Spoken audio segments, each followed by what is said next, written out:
Akkam nagaa jirtu fayyaa keessanii ani nagaa kooti nagaan namni jiru akka sandaros jiraatu abdii qaba. Gaafi sin ta'ee jira shamarreen takka erga heerumtee booda isheentu maaliif taatee akkanatti huqqattee bara mala duraan hin qabne baaste ara caqamtu wayii taate nama hojii gadi hin baatu bara inumaayyuu akkuma nama mana hidhameeti. Maalumaa fi balaa maaltu itti bu'e kaleessa akkanan turre hadha hoo maaltu itti gale jettanii gaafi sin ta'ee beeka hadha garuu irraa dubbachuu deemta maaliif akka ta'e isin jedha jechuudha. Shamarreen takka gaafa dhiira gaaritti yookaan immoo dhiira akka obboleettii isaatti yaadutti akka haadha isaatti yaadutti jechuudha. Shamarreen takka si jamara wanta dhiirarraa barbaadu keessa akka inni obboleettii ofii ilaalutti akka inni haadha ofii ilaalutti akka isii ilaaluudha malee wanta biraa irraa hin barbaadu jechuudha. Kabajas ta'e wanta ta'e kamiinuu jechuudha waan biraa takka irraa hin barbaadu. Garuttuuyyuu gaafa dhiira hin taanetti makamteetiin jette yookaan dabalamteetti hanga feeti isiin gaarii taatus gaafa kaan isiin akka isaa san ta'uu hin ooltu jechuudha. Nacnacaa loltuu yeroo mara badduu jechuudha. Wanti isiin qabdu marti bareedumsis yookaan immoo amma huqqattee jirtee huqqinni isii sun isin ajaa'ibina gaafa dhiiran taanetti makamteetiin jette hanga feeti isiin bareedu taatus wanti isiin qabdu marti jechuudha. Akka hababaa kanarraa jechuudha guuramutti irraa guuramaatiin deema. Garuu gaafa dhiira gaariitti makamteetiin jette yoo maraa akkuma akkana habaabdetti jechuudha. Yoo maraa akkuma iftetti yoo maraa akkuma bareeddetti jechuudha. Yoo maraa akkuma kolfitee taphattetti jechuudha. Kana yoo isin jedheetiin jedhe yaa dhiira keenya ni caqasaa jechuudha. Shamarree takka wanti isin faqadamee jiru jechuudha rabbi irraa. Innis shamarree takka akka isin irra ejjettanis hin barbaanne rabbi. Akka isin mataa keessan irratti qabattanis hin barbaanne rabbi. Kana yoo isin jedheetiin jedhu osoo akka isin irra ejjettan barbaadeetiin jedhe Rabbiin cinaa aadamiitirraa hawaa hin uumu ture jechuudha. Yoo kan isiniin jedheetiin jedhu jechuudha. Kan cinaa kana baasee kan cinaa kana isii uume mataa keessanirraa isii uumuu ni danda'a ture. Dhiiga luka keessanii irraa isii uumuu ni danda'a ture jechuudha. Garuttuuyyuu Rabbiin hin barbaanne akka isiin mataa gubbaarratti baadhatamtus akka isiin irra ejjetamtus jechuudha. Rabbiin maal barbaadeetiin jedhe akka isiin cinaa keessanitti qabdan akka isiin yeroo maraa ofitti qabdaniitiin jettan akka isiin wabii taataniif jechuudha. Kana barbaade malee Rabbiin homa takka isinirraa hin barbaanne jechuudha. Kanaafuyyuu maaliif hin taaneefre waan obboleettii keessanii hawwitaniif maaliif hin hawwineefre yoo maraayyuu maaliif isin jijjiiramteetiin jettire maaliif amala isii kan duraan qabdu dhiistee bifa isii akka gaararraa kudhan jijjiirattire isinitti dhagahamu yeroo ammaa kana keessatti waa'ee shamarranii irraa dubbadha jechuudha. Maaliif ni arga jechuudha. Ni arga nama miidiyaa fayyadamuudha jechuudha anis jechuudha. Ni arga osoo arguu akka irraa dubbadhu kan na taasisu waan arguuf ija tanatu arga jechuudha. Ni cadhisa jedhus garri na cadhisu hin jiru jechuudha. Kanaafuyyuu mee irras hin ejjetinaa matarattis hin baadhatinaa mee ofumatti qabaa isii kanuma bichaa isinirraa barbaadde malee homaa isinirraa hin barbaadu. Ati duroomi ati hiyyoomi wanta feeti ta'e jechuudha. Isiis jaalannaan wanti sirraa barbaaddu ati wanta obboleettii kan keetiin hawwitu isiin hawwi wanta haadha kan keetiin hawwitu isiin hawwi jechuudha. Kanaafuyyuu please irras hin dhaabbatinaa matarattis hin baadhatinaati mee ofitti qabaa natu sii jira jedhaani wabii ta'aafi mee beeytanii jechuudha.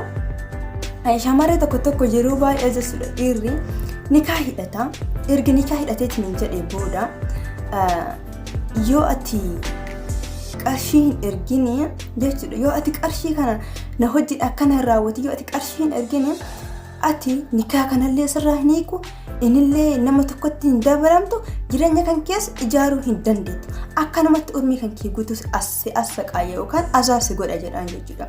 Yaa jechuudha atiin akkas jettu sun yookaan immoo atiin akkas gootu sun jechuudha bultii kan kee ijaaruudhaaf yoo nikaa sirraa hin hiiku jetteen gaariidha. Bultii kan kee akka duraanitti yookaan immoo akka jaalala keessan jechuudha. Jaalala keessan kan dhugaa taasistanii jaalala qabdu jaalala kan kee kennitee fi ati nama dhugaa taateef yoo jetteetiin hin jette an nama dhugaa siif ta'a bultii gaarii siif ijaara.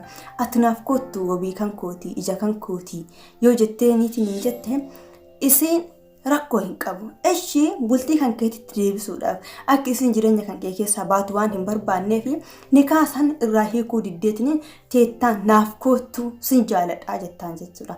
Garuttuuyyuu ati osoo takka hin goone faayidaa isirraa barbaaddu qofaaf jechuudha. Nikaa isirraa hin hiiku yoo jetteni kan azaa shamarree takka gootu kan ta'u kataatuyyuu jechuudha. Erga nikaa isii hidhatteetni wanta kanallee wanta irraa dubbadheef waa baay'ee argaa jira. Shamarran erga nikaa hidhatanii booda gonkumaa maraataatti hin jiran jechuudha.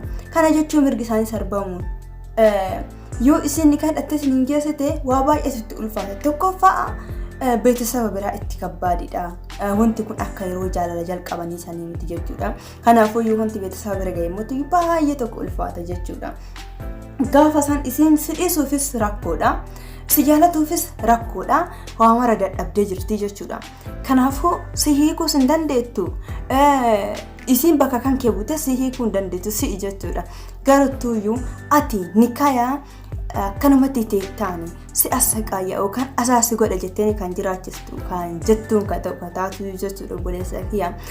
Tasaasoftee jirta. Maaliif jennaani atiin kun gaafa haadha manaa tantuuti jetteetiniin guyyaa jalqabaatiif qalabatiin godhamu san jechuudha. Hin dagatini ati waadaa isirra ga'u maraayyuu xilaa ta'aafi ani koola kan koo jalatti qabadheetiniin jedha. Jetteeti jechuudha. Waa mara isii mara hin danda'am.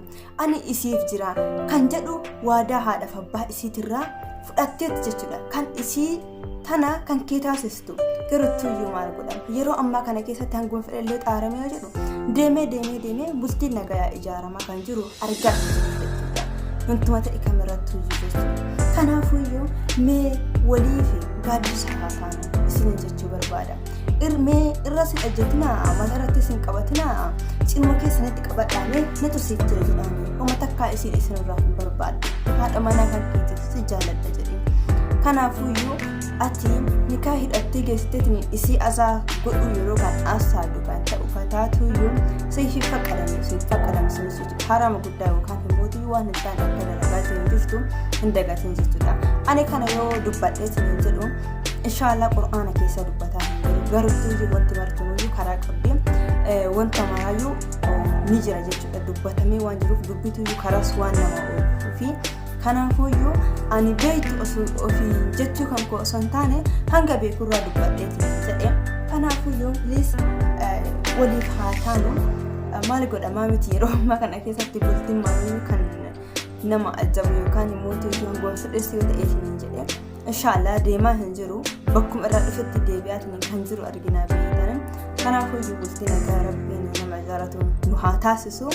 Hangi viidiyoo biraatti walitti deemnutti subscribe, share, like gochuun dagatinaa sanadha.